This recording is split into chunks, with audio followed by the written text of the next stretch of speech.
कैसे पसेरी 2 रुपया हो 2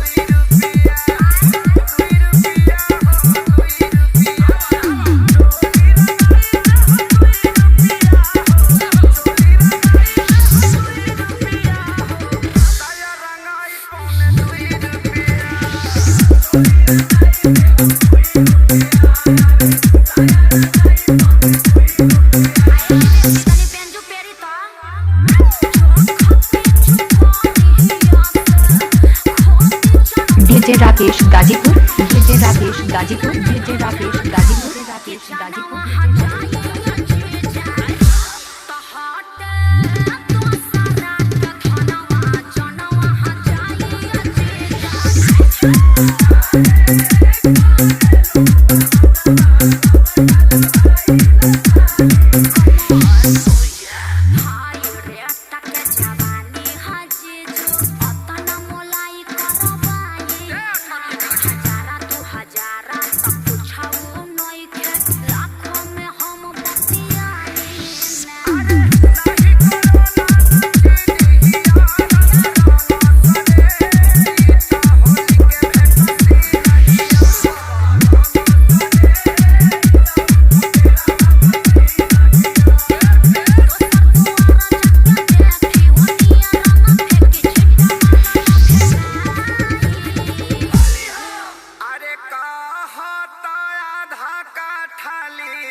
DJ Rakesh Ghazipur, DJ Rakesh Ghazipur, DJ Rakesh Ghazipur, DJ Rakesh Ghazipur, DJ Rakesh Ghazipur. तो तहार का जाता 2 रुपया हो 2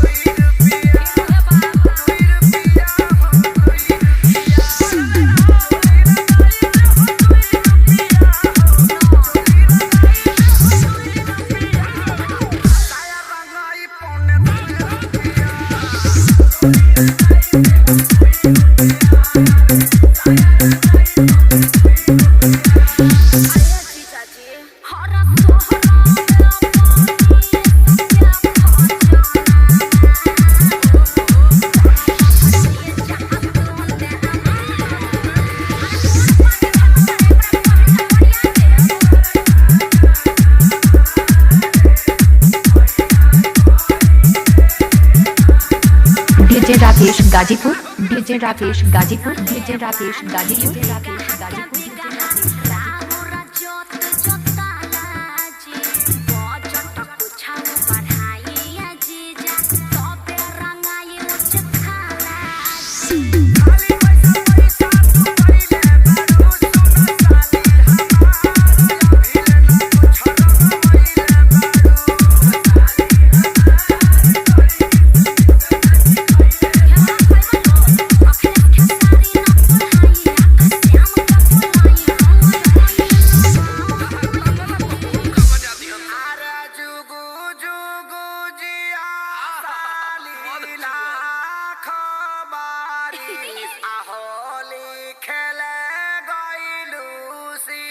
जीजाजी खूब जियत रही, अपने ढारत रही, अपने पियत रही। तहार के पी है 10 टकियावा दी ना बाल्टन के आओ अभा 2 रुपया होते हम 2 रुपया